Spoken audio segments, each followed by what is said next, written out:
कृपया सहयोग के रूप में हमारे चैनल को सब्सक्राइब करें, वीडियो को लाइक, कमेंट व शेयर करने की कृपा करें ताकि हमें आगे कुछ और नया करने की प्रेरणा मिले और आप इस शांति और नैतिकता की उपलब्धि के यज्ञ में सहयोग दें।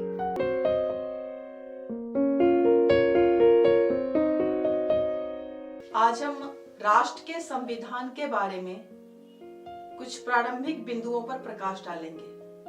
दोस्तों, किसी भी राष्ट्र की प्रशासनिक और शासकीय दस्तावेज जो सरकार, समाज, मनुष्य, परिस्थितियों और विभागों को अनुशासन तरीके से जोड़ सके, उसे संविधान कहते हैं। इन्हीं दस्तावेजों में दिए गए नियम व निर्देशों के आधार पर शासन किया जाता है, जिससे सत्ता का दुरुपयोग रोका जा सके। यह संविधान हर शासकीय व्यवस्था में अलग अलग होता है।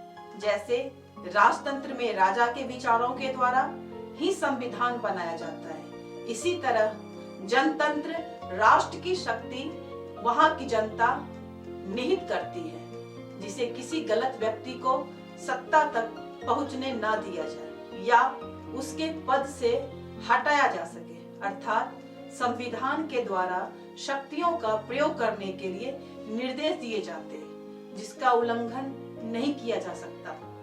किसी भी देश का संविधान देश की आत्मा कहलाती है, क्योंकि संविधान में ही सभी मूल भाव, कर्तव्य निहित होते हैं। केंद्र सरकार, जो राज्य सरकार, सांसद, विधायक या जनता प्रतिनिधि, सभी पर संविधान सम्माननीय व समान रूप से लागू होता है। संविधान में सामाजिक, आर्थिक, राजनीतिक विचार, अभिव्यक्ति, विश्वास, मानवता, आस्था, धर्म और उपासना की स्वतंत्रता, प्रतिष्ठा, समता प्राप्त करने के लिए सब में व्यक्ति की गरिमा, राष्ट्र की एकता, अखंडता करने वाली बंधुता बढ़ाने के लिए कानून बनाए जाते हैं। और किसी देश के संविधान को लचीला भी इसलिए रखा जाता है ताकि समय के अनुसार नई प्रतिक्रिया के अंतर्गत सुधार और परिवर्तन किया जा सके। लेकिन आमतौर पर मूल ढांचे में परिवर्तन नहीं होता है और संविधान के नियम के अनुसार कोई भी व्यक्ति, संस्था, सत्तारूढ़ पार्टी अपनी इच्छा के अनुसार शासन नहीं चला सकती, क्योंकि राष्ट्रहित, जनहित और देश की अखंडता, प्रभुता को ही प्राथमिकता दी जाती है।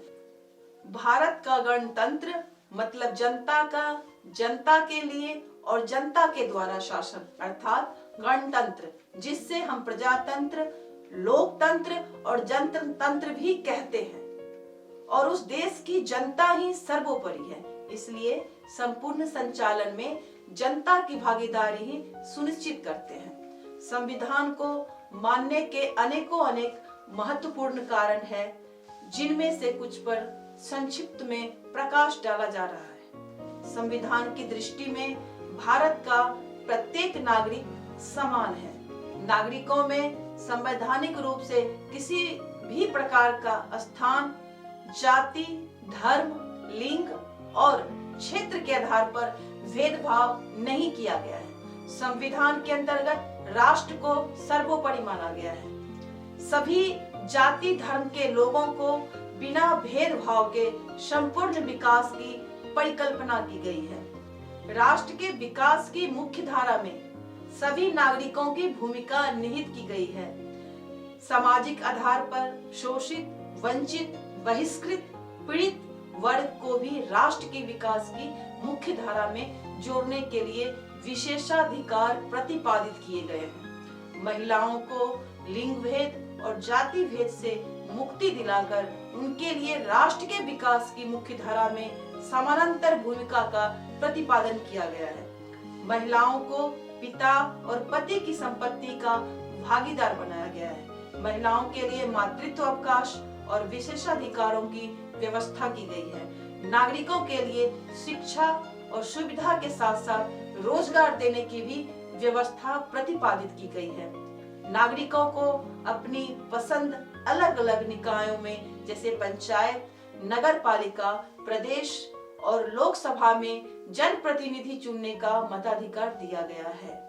बिना भेदभाव के योग्यता के आधार पर उच्चतम चयन की प्रक्रिया प्रतिपादित की गई है।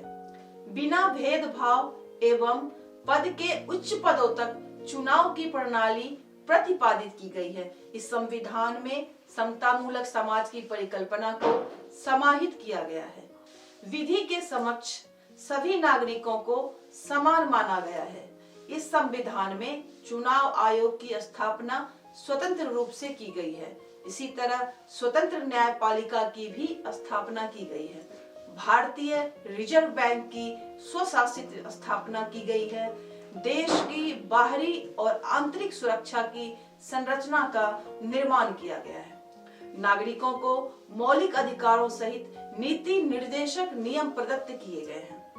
धार्मिक उपाधियों और उपलक्षण का अंत करके धार्मिक गुलामी से आजादी दिलाई गई है।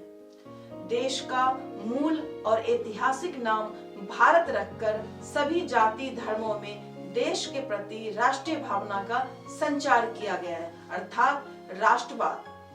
धर्मनिरपेक्ष राष्ट्र की संकल्पना के तहत किसी भी धर्म को संविधान में दखल करने का अधिकार नहीं दिया गया है। इन्हीं संवैधानिक के बदौलत अशिक्षित और शिक्षित होकर सभी सहभागिता में प्रतिभागी बन गए हैं। संविधान प्रदत्त अधिकारों से सभी वर्ग अपने अधिकारों को पाने के लिए संघर्ष करने लगे हैं। संवैधानिक अधिकारों से जागरूक होकर सभी वर्ग शासकीय व्यवस्था में भागीदारी करने के अग्रसर हो रहे हैं। सभी जातियां आत्म सुरक्षा और शारीरिक सुरक्षा में सक्षम हो रही हैं। सभी की सावधानी और जागरूकता होने के कारण समाज और देश गुलाम होने से बचाया जा सकता है। भारत का सर्वोच्च विधान जो संविधान द्वारा 26 नवंबर 1949 को पारित हुआ तथा 26 जनवरी 1950 से प्रभावी हुआ।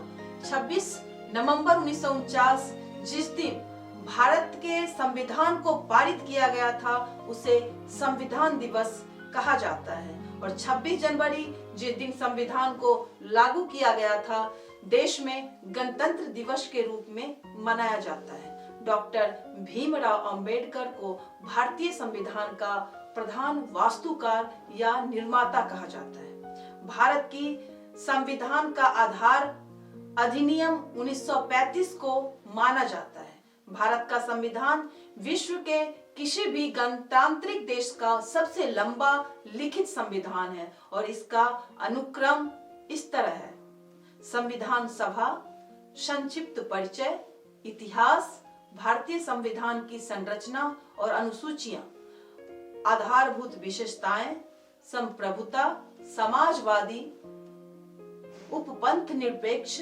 लोकतांत्रिक, शक्ति विभाजन, संविधान की सर्वोच्चता। भारतीय संविधान में कुछ विभेदकारी विशेषताएं भी हैं। संविधान की प्रस्तावना, नीति निर्देशक तत्व, मूल कर्तव्य, संशोधन, संदर्भ, बाहरी कड़ियां। अगले भाग में हम भारतीय संविधान के अनुक्रम व्यवस्थित बताएंगे।